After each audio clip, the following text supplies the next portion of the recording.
de un tipo de síndrome pleural denominado derrame pleural. Es el que vamos a desarrollar, porque también hay la otra entidad que es el neumotórax, que otro colega le va a exponer también en otra charla.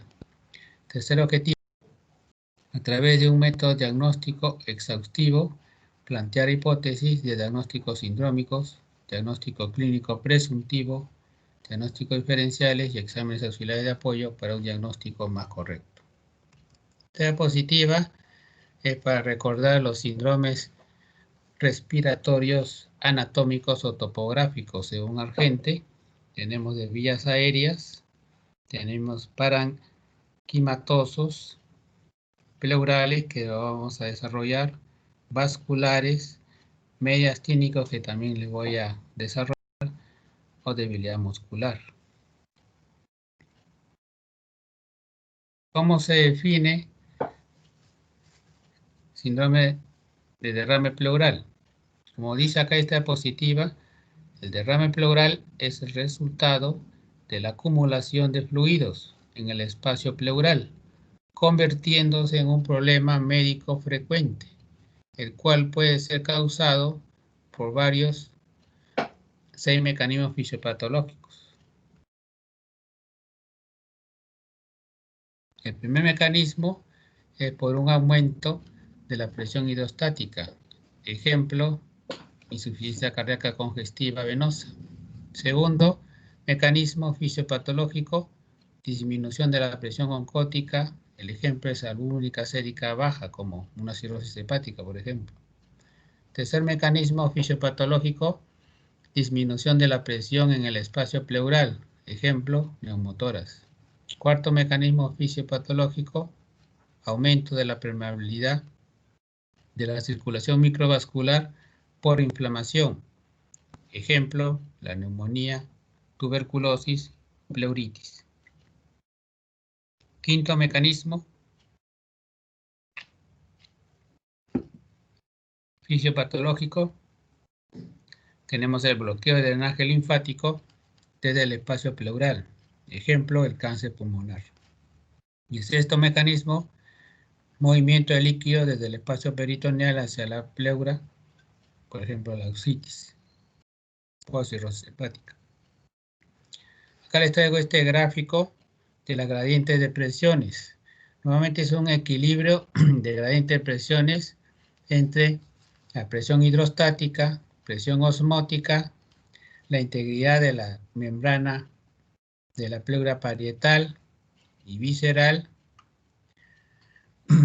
Cuando se altera, digamos, esos tres mecanismos, va a producir acúmulo de líquido y derrame pleural.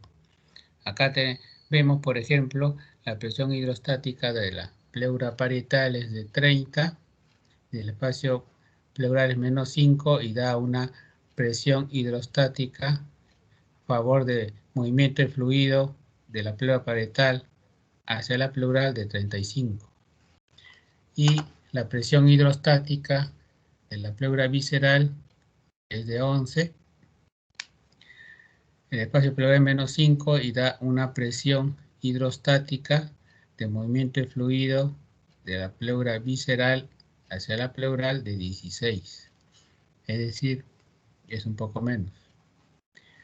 La presión osmótica, recordando, en la pleura parietal es de 34, en el espacio pleural es de 8 y da una presión osmótica de reabsorción de líquido de 26 del espacio pleural hacia la pleura parietal.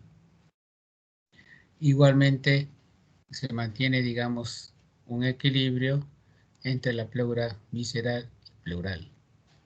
Y nos da una presión resultante de presión hidrostática con la presión osmótica de 35 a 26 de 9 a favor de un movimiento de líquido hacia el espacio pleural.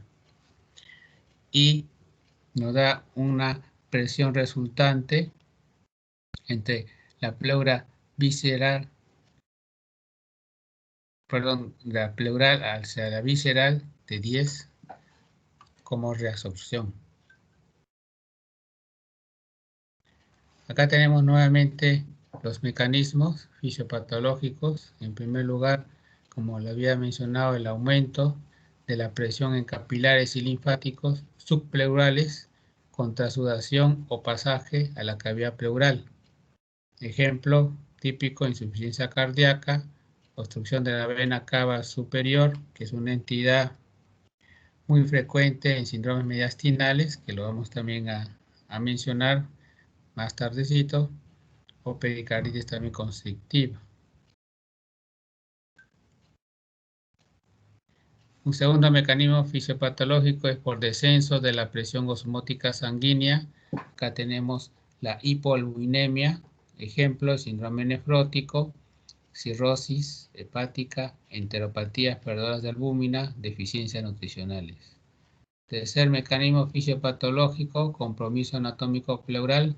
Tenemos por infecciones bacterianas, micóticas, parasitarias, neoplasias, más frecuente cáncer broncogénico o mesotelioma pleural, vasculitis o traumatismos. Y cuarto mecanismo, por aumento de la presión negativa intrapleural, tenemos las atelectasias y las neumotoras también, que lo había mencionado. Acá tenemos las etiologías más frecuentes de derrame pleural por agentes físicos. En primer lugar, traumatismo torácico; en segundo lugar, quemaduras eléctricas; en tercer lugar, radioterapia. Fármacos: en primer lugar, por nitrofurantoínas; en segundo lugar, bromocriptina, que es un fármaco también que se usa inhibidor de la prolactina; en tercer lugar, procarbazina. Otra tercera etiología es descenso de la presión oncótica. Tenemos por hipoalbuminemia debido a hepatopatía crónica, síndrome nefrótico o hipoalbuminemia de otras causas. De etiología cardiovascular, en primer lugar por insuficiencia cardíaca; en segundo lugar por tromboembolia pulmonar; en tercer lugar por pericarditis constrictiva. Infecciones, por cuarta etiología. Quinta etiología, pues de bacterianas como neumonía, tuberculosis, parasitosis y micosis. Por neoplasias, a la cabeza mesotelioma, carcinomas; enfermedades inmunológicas, a la cabeza artritis reumatoide; por enfermedades infradiafragmáticas, por rotura esofágica; y otros por derrame avestósico, uremia, etcétera, etcétera. Tenemos también recordar la semiología del aparato respiratorio en relación al derrame pleural. Los síntomas principales para orientarnos a un derrame pleural es paciente que presenta disnea, con tos seca, irritativa, y un dolor pleural que es intenso y localizado, tipo punta de costado. Y en el examen físico regional, su inspección en la cinta diapositiva, vamos a ver algunas características como abobamiento, la palpación también. La percusión generalmente va a existir clara matidez, y en la ocultación también ciertas características que lo vamos a mencionar en las siguientes diapositivas. Es así, por ejemplo, en la inspección se va a notar un abobamiento del emitórax correspondiente y disminución de la expansión respiratoria. En segundo lugar, en casos raros, por ejemplo en empiema pleural, que es un exudado pleural purulento, se evidencia un edema localizado de la pared torácica. En tercer lugar, más rara vez, en empiemas avanzados, puede existir fistulación al exterior a través de la pared torácica. En cuanto a la palpación, revela disminución de la elasticidad y expansión torácica, y hay marcada disminución o evolución de las vibraciones vocales. En la auscultación, al comienzo puede auscultarse roces pleurales, pero una vez constituido, hay desaparición del bullo vesicular, y hacia la parte alta del derrame, aparición de un soplo suave, eso dice la orografía, lejano, de predominio expiratorio y de timbre que recuerda a la E, que se denomina el soplo pleural. También existe la egofonía, que también lo va a mencionar el doctor Díaz en su clase de auscultación, que generalmente es la voz entrecortada como la voz de Crabbe cuando uno le dice que diga la letra E. Pectorelocáfona es la voz clara cuando uno ausculta en forma cuchicheada la palabra 33. Y el signo de la moneda positivo de Petris, también que lo menciona la referencia bibliográfica.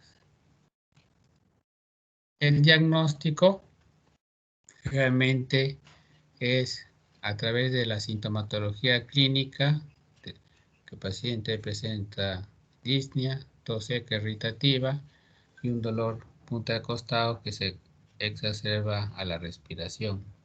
Vamos a ver a través de la radiografía de tórax y de tomografía cómo se nos orienta al derrame pleural. Y cuando el derrame generalmente no es trasudado y orienta a un exudado, hay que hacer toracentesis para estudio del líquido pleural, que también lo vamos a desarrollar en las siguientes diapositivas. En la anamnesis, por ejemplo, hay que configurar el síndrome pleural con la clínica anteriormente mencionada, más el examen físico, que hay presencia de matidez, ausencia de vibraciones vocales, movido vesicular disminuido o ausente según magnitud. Ahora, si el paciente menciona, por ejemplo, disnea, ortognia, palpitaciones y se evidencia a la inspección e infiltración venosa del cuello, nos puede orientar a una etiología de insuficiencia cardíaca congestiva, que me daría el derrame pleural. En cambio, si en la historia clínica hay antecedentes de reposo prolongado, varices en miembros inferiores, me puede sugerir una tromboembolismo pulmonar. Si el paciente presenta antecedente de tabaquismo y pérdida de peso, me puede orientar, y es adulto mayor, enfermedades neoplásicas. Si el paciente presenta antecedentes de hepatitis B o alcoholismo, me orienta a una hepatopatía tipo cirrosis. La ayuda imagenológica es con la radiografía de tórax postero-anterior, y si es un derrame bastante pequeño de cúbito lateral, y si todavía hay dudas, nos ayuda ahí la ecografía de la pared torácica y la tomografía como examen ya complementario en los sitios que hay disponibilidad. Acá tenemos, por ejemplo, hallazgos anormales en la percusión como la matidez, que me orienta a un derrame pleural. Tenemos, por ejemplo, en esta radiografía antero-posterior, la curva cóncava o parabólica de Damascus o la línea de ESIS, generalmente en tercio inferior del emitórax derecho. Desaparece también el timpanismo, en este caso del espacio Taube. Y se ve una radiopacidad del tercio inferior que borra el seno costo diafragmático con un límite superior cóncavo.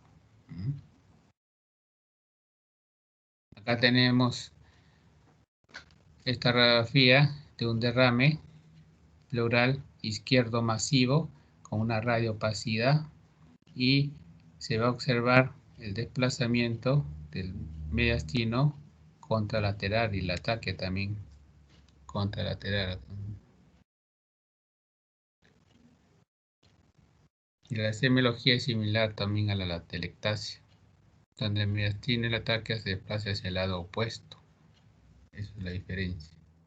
Tenemos, por ejemplo, una radiopacidad masiva, pero hay una tracción de la tráquea hacia el lado ipsilateral, a diferencia del derrame pleural masivo que es contralateral. Acá tenemos cortes transversales y laterales de imágenes obtenidas por tomografía computarizada, en la que se observa imagen hipodensa, homogénea, con densidad semejante a la grasa, la cual corresponde a un derrame pleural no complicado. ¿Ya? Adicionalmente se evidencia el engrosamiento pleural, el cual presenta realce con medio de contraste. Acá tenemos radiografía anteroposterior y lateral de un paciente con derrame pleural multiloculado, secundario a un adenocarcinoma de pulmón. Nótese que la redopacidad que ocupa el tercio inferior del mitoras derecho es heterogénea, la cual corresponde a un derrame pleural multiloculado. Diferentes densidades. Acá tenemos un corte transversal de imágenes obtenidas por tomografía computarizada en las que se observa parénquima pulmonar sano, rodeado por líquido pleural fabricado con diferentes densidades en su interior y realce pleural con el medio de contraste. En mi tórax derecho, además se observa derrame pleural no complicado en mi tórax izquierdo. Es este.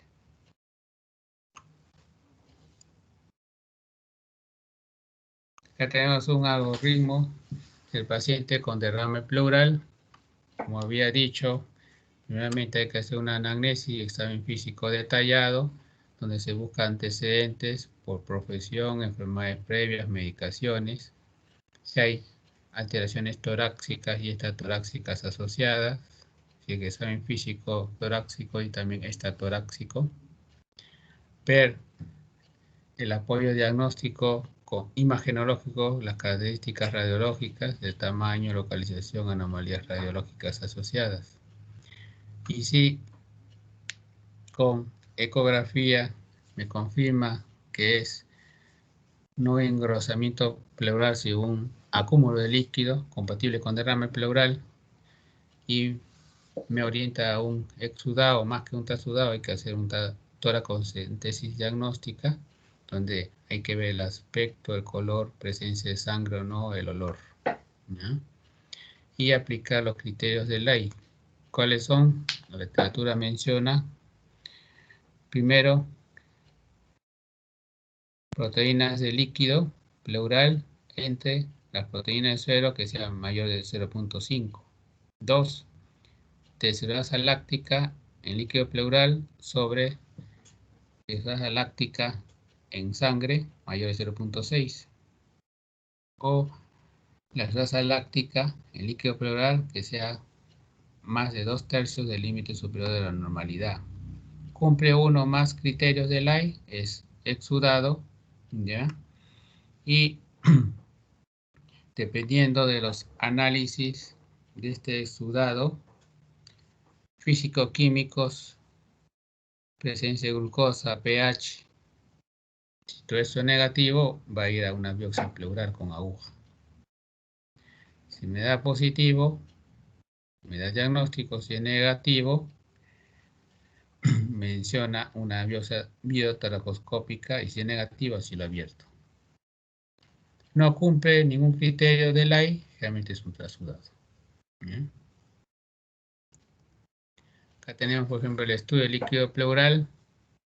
En el líquido obtenido por toracentesis se evalúan los siguientes elementos, como he puesto: el aspecto, las proteínas, recordar el cociente, si es mayor a 0.5 orienta a exudado y si es menor a trasudado, desgrasa láctica, leucocitos, sobre todo si predomina polimorfos nucleares, es a enfermedades agudas, bacterianas, y si es a linfocitos, me orienta más a tuberculosis.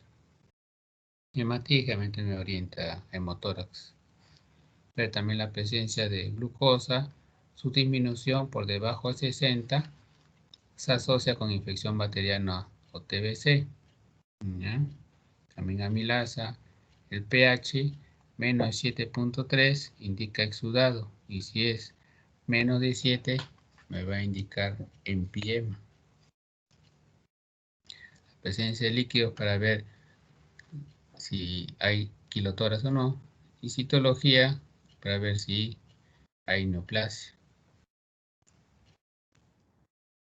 Acá tenemos, por ejemplo, el estudio físico-químico y la celularidad de un exudado.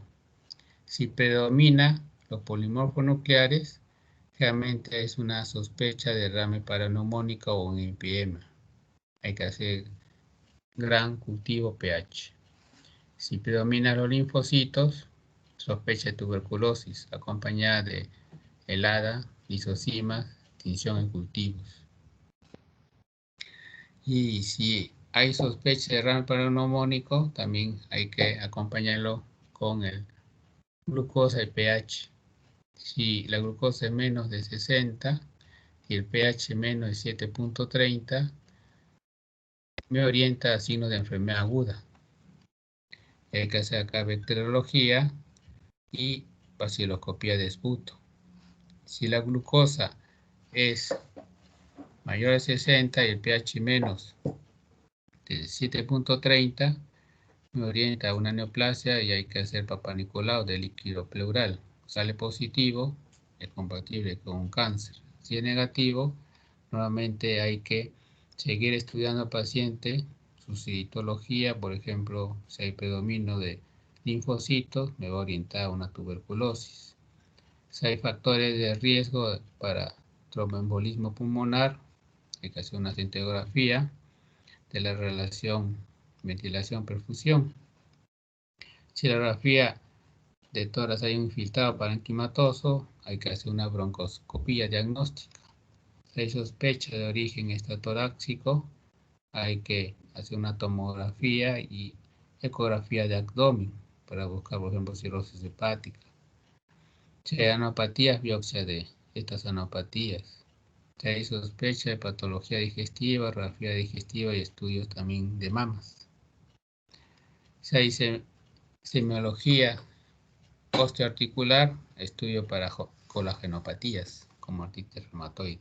Si todo esto es negativo, hay que hacer una primera biopsia a sigas percutánea. Sigue siendo negativo, una segunda biopsia a sigas percutánea. Y si es negativo, va a una videotoracoscopía asistida.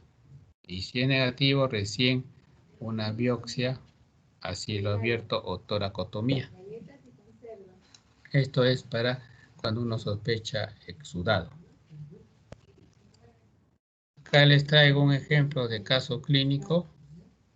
Tenemos un varón de 40 años, llega a la capital procedente de Ucayali en busca de trabajo, concurre a la consulta refiriendo desde hace aproximadamente 2 meses el de presentar sensación de alza térmica, fatiga a medianos esfuerzos, astenia o adinamia, baja de peso y tos. La que hace 24 horas es por momentos con rasgos de sangre a la expectoración.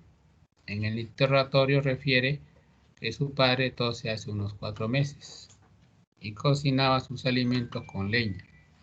Consumo de 20 cigarrillos diarios desde hace 21 años. Al examen físico regional de tórax, roncantes en ambos campos pulmonares, vibraciones vocales y murmullo vesicular disminuidos en 2 tercios inferiores de mi tórax izquierdo.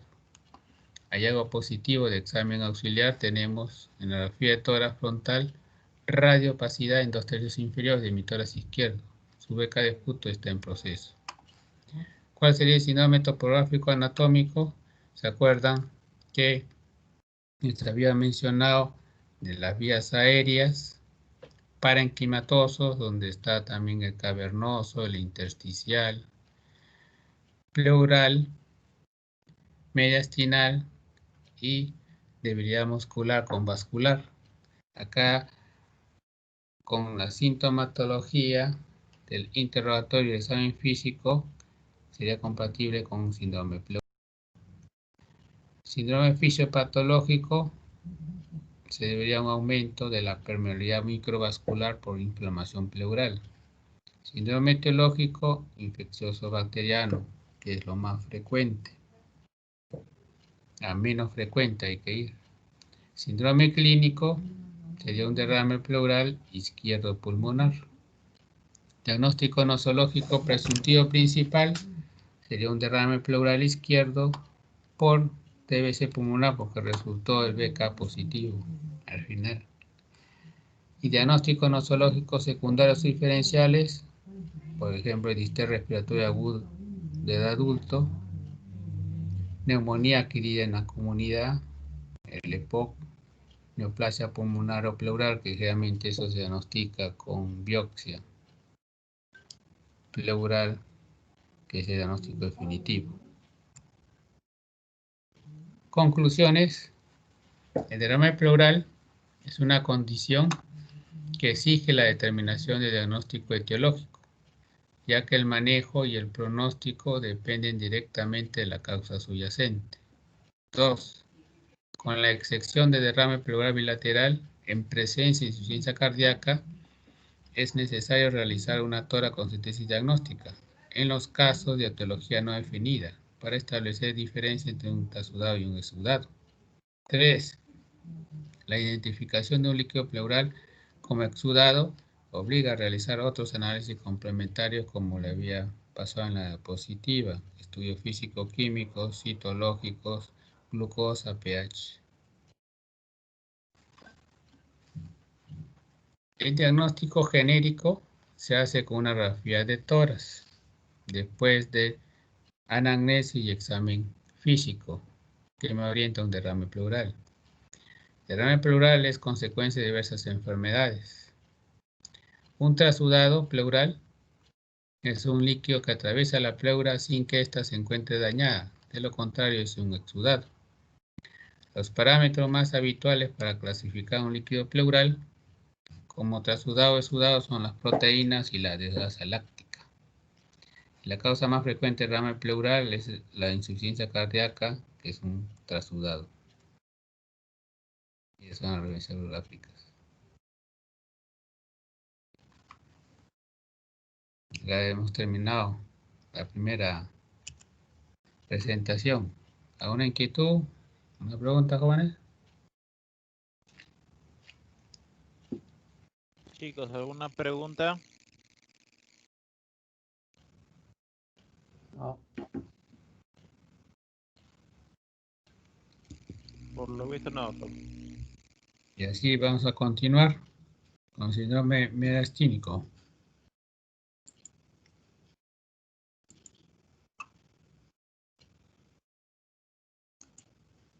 ¿Ven ahí la diapositiva? Sí, hasta sí se ve. Ya, correcto.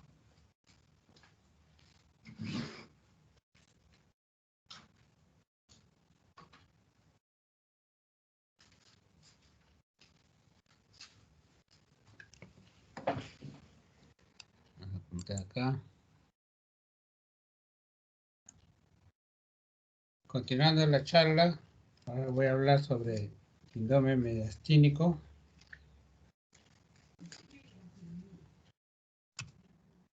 Nuevamente recordar los síndromes respiratorios topográficos anatómicos. Tenemos de las vías aéreas. Argente menciona diferentes entidades como los síndromes obstructivos, infecciosos, bronquiectasias, parenquimatosos, síndrome de condensación, intersticial, cavitario. Pleurales, que le hemos ya desarrollado, y hay otra charla que les va a detallar también que la doctora Jauregui, síndromes pleurales, porque yo le he hablado de derrame pleural, hay la otra entidad que es neumotórax. También tenemos los vasculares, entidades como hipertensión arterial pulmonar postcapilar o éstasis, hipertensión pulmonar precapilar, como la embolia pulmonar. Miastínicos, que ahora lo vamos a desarrollar, y por debilidad muscular, donde tenemos diferentes entidades, como la poliomielitis, síndrome de Guillain-Barré, miastenia gravis, etcétera, etcétera. Acá la agenda que vamos a desarrollar, objetivos, contenido, conclusiones, recomendaciones y las referencias bibliográficas. Objetivos, en primer lugar, conocer su definición, su semiología y su fisiopatología. En segundo lugar, conocer sus diagnósticos sindrómicos y nosológicos. ¿Cómo se define el síndrome miastinal? Es el conjunto de síntomas y signos que tiene como explicación común las alteraciones anatómicas y fisiopatológicas de las vísceras contenidas en el miastino. recordar anatómicamente el mediastino, que es el espacio anatómico que se encuentra entre el orificio torácico superior por arriba, el esternón por delante, la columna vertebral por detrás, el diafragma por debajo y la pleura parietal mediastinal a los lados, que lo separa de los pulmones. Acá tenemos un gráfico. El mediastino se divide en mediastino superior hasta D4, hasta el ángulo Lewis, y el mediastino inferior hasta D12, que a su vez se divide en cámara anterior, cámara media y cámara posterior. El mediastino superior, como he puesto en esta diapositiva, se encuentra entre las pleuras mediastínicas. Anatómicamente está entre el orificio superior del tórax y el ángulo esternal de Lewis, con el cartílago intervertebral de T4 y T5. En cuanto al mediastino inferior, en el compartimiento anterior, recordar órganos, encontramos el timo, que se degenera ya en adultez, la tiroides, grandes vasos, pericardio, ganglios linfáticos. Patologías generalmente tumorales de comportamiento anterior, tenemos a la cabeza los timomas, que da la miastenia gravis, tumor de tiroides, benignos y malignos, teratomas, que son tumores benignos de las células germinales, y linfomas, que son tumores malignos de los ganglios linfáticos. En el compartimiento medio, recordar, tenemos el corazón, los grandes vasos, como la aorta, arteria pulmonar, tráquea, bronquios, nervio frénico y vago y ganglios linfáticos. Patologías tumorales del compartimiento medio, tenemos cáncer metastásico de primario no determinado, es decir, que son cánceres que parten de otros órganos distantes que no son del tórax, como mama, estómago, próstata, e invaden el pulmón y la pleura. Los quistes broncogénicos, aneurismas, linfomas y la hernia de Boutin. Compartimiento posterior, tenemos las vértebras, la aorta descendente, el esófago, la bifurcación traqueal, conducto torácico, ácigos y hemiácigos, nervio vago, porción inferior, cadena ganglionar simpática, ganglios linfáticos mediastinales posteriores. ¿Cuál es la patología tumoral del comportamiento posterior? En primer lugar, los tumores neurogénicos. En segundo lugar, patologías esofágicas por trauma, por rotura. Va a dar la entidad del neumomediastino, que también lo vamos a mencionar en la siguiente diapositiva. Aneurismas, quistes entéritos y hernias diafragmáticas. Acá tenemos esta diapositiva, pensar localización de tumor según signos o síntomas. Si un paciente, por ejemplo, presenta síndrome de respiración paradojal de Kussmaul, que es diferente a la respiración clásica de Kussmaul, este realmente es síndrome o signo de respiración paradojal de Kussmaul, me va a pensar a un síndrome de vena cava superior. Si el paciente presenta una disfonía, puede orientar a un síndrome mediastinal de la cavidad media. Si en la radiografía hay ensanchamiento de mediastino, elevación del hemidiafragma, puedo pensar en síndrome de vena cava superior, igual que la presencia de hipo, igual que la presencia de edema, generalmente de toda la facies, cuello y región superior de hombro. Igualmente si presenta ingurgitación yugular también. La mayoría realmente son asintomáticos. Cuando ya avanza la enfermedad tumoral es que me va a dar síntomas. Si el paciente tiene dolor torácico, puedo pensar en un síndrome mediastinal superior. Si presenta disnea, en un síndrome de la vena cava superior o síndrome mediastinal de la cavidad media. Si presenta vértigos, síndrome mediastinal de la cavidad posterior, igual que acúfenos. ¿Cuáles son los estudios complementarios de diagnóstico? A la cabeza, la radiografía de tórax, ¿ya? Y esofagograma cuando uno piensa que hay rotura o trauma del esófago. Complementar con tomografía de tórax con y sin contraste para ver los cortes transversales. O resonancia magnética también para ver las partes blandas. Cuando uno sospecha de disfonía y compromiso del nervio laríngeo recurrente, está indicada la laringoscopía directa e indirecta que lo hace el otorrino. Cuando hay patología del pericardio, ecocardiogramas, incluso punción guiada por radioscopía. Y cuando sospeche de tumoración del mediastino inferior, cavidad media y posterior, está indicada la toracotomía diagnóstica exploratoria. Acá tenemos una radiografía antero-posterior o posterior-anterior normal, donde vemos la vena cava superior, la aorta ascendente, la aurícula derecha y la vena cava inferior. Y acá tenemos el callado de la aorta, la arteria pulmonar y el ventrículo izquierdo. Esto para recordando también, ustedes tienen también un curso de... También el término radiológico de nódulo de menos de 3 centímetros y masa más de 3 centímetros.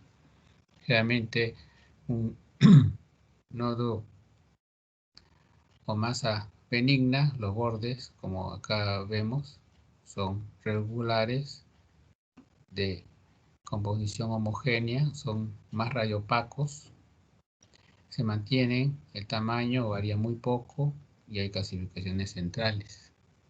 En cambio, los malignos, como vemos acá en esta corte transversal de tomografía o esta radiografía, los bordes son un poco irregulares, de contenido heterogéneo, son más tenues.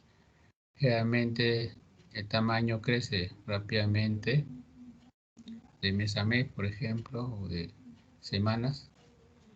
Y la biografía menciona que las clasificaciones son más periféricas. Acá tenemos, por ejemplo, en el lado izquierdo, un bocio endotorácico donde hay un ensanchamiento bilateral del mediastino superior.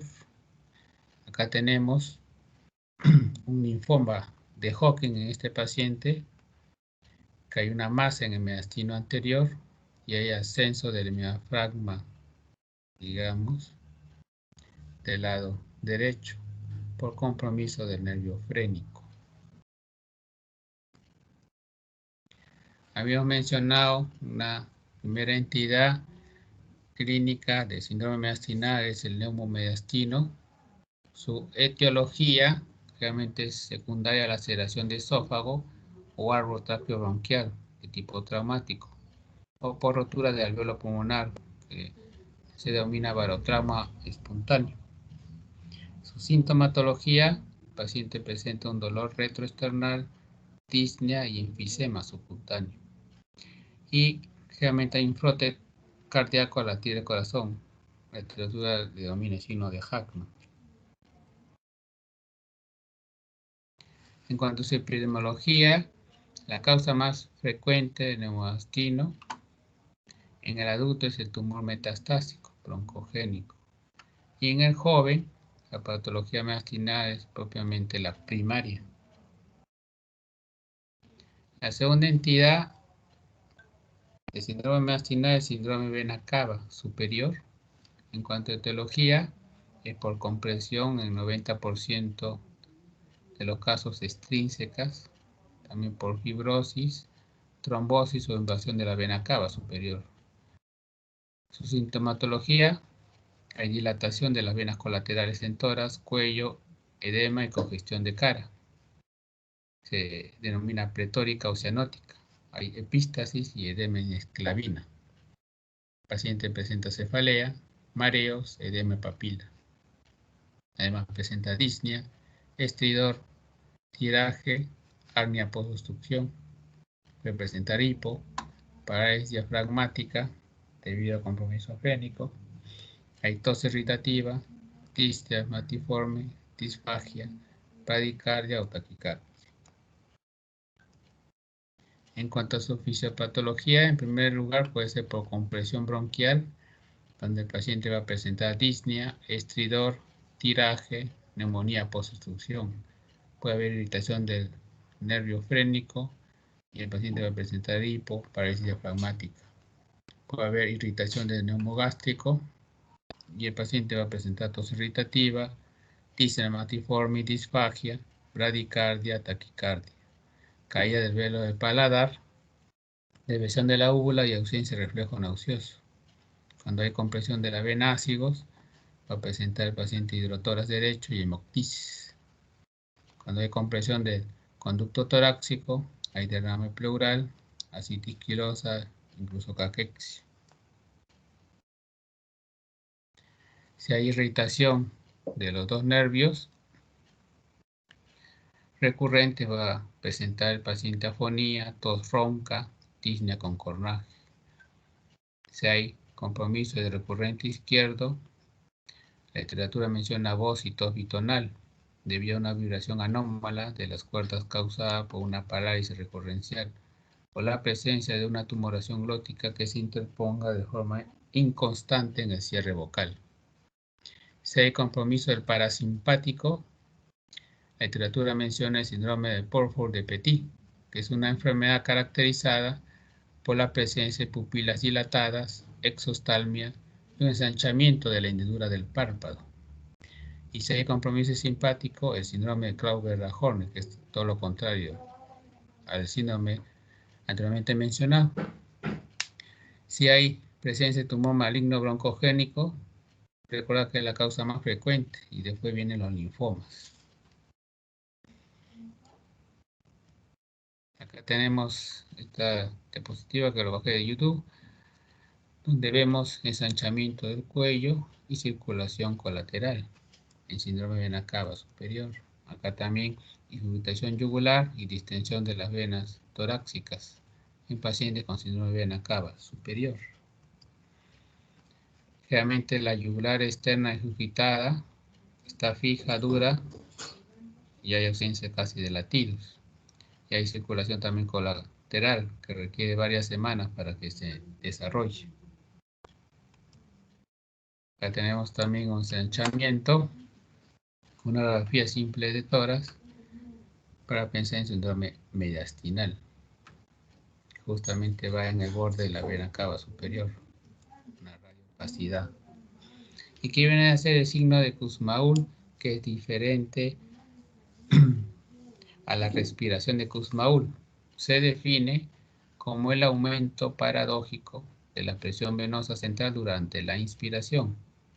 Recordad que lo normal es que disminuya al aumentar el retorno venoso a cavidades derechas, la presión venosa central. Hay expresión de interferencia en el llenado ventricular derecho.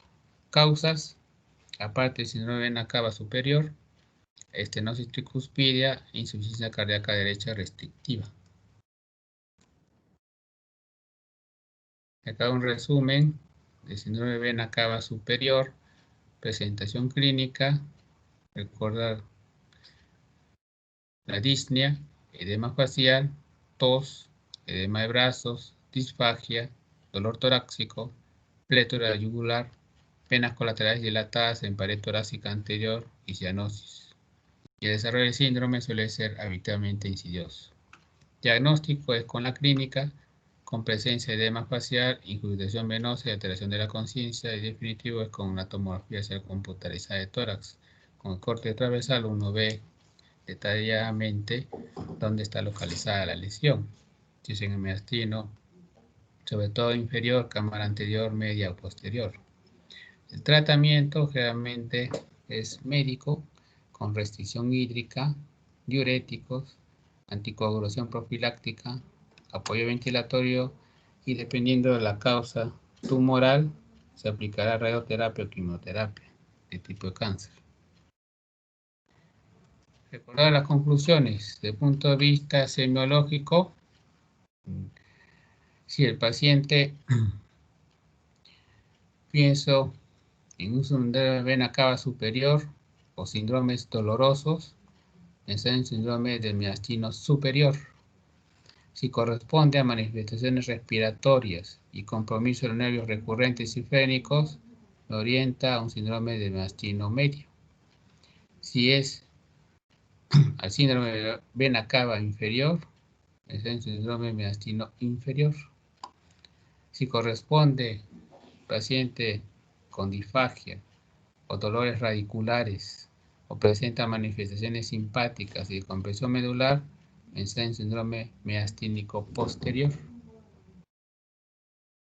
Igualmente, si el paciente presenta cefalea, vértigos, tinnitus, edema, cianosis de cara, cuello, hombros, circulación colateral en la parte superior del tórax, pensar en síndrome vena cava superior. Si el paciente presenta circulación colateral en el abdomen superior y base del tórax, me orienta en síndrome de vena cava inferior. Si el paciente presenta dolor en cuello y hombro correspondiente a hipocinesia y parálisis diafragmática, puedo pensar en síndrome de compresión del frénico.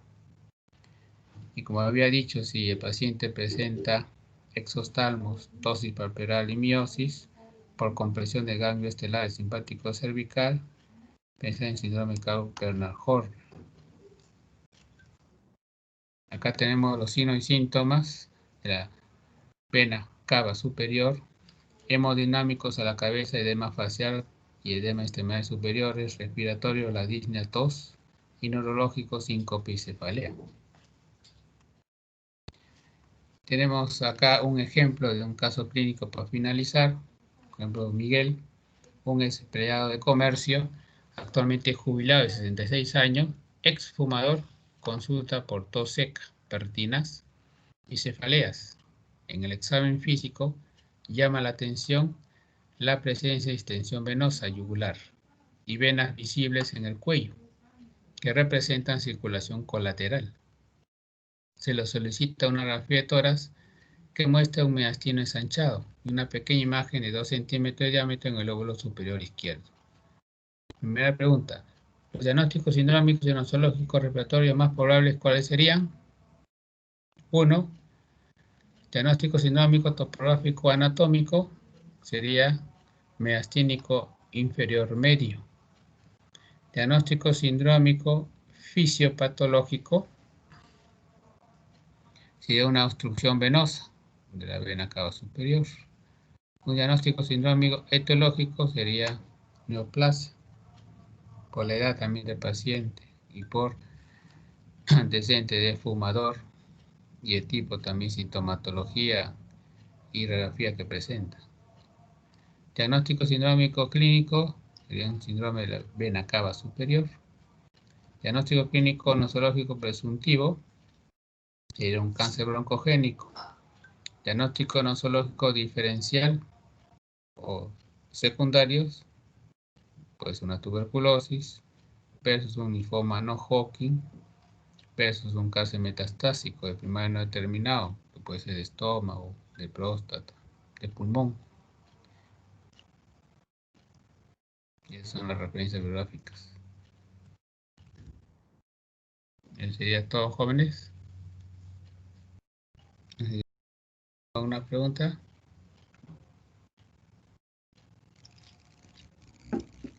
Chicos, ¿hay preguntas?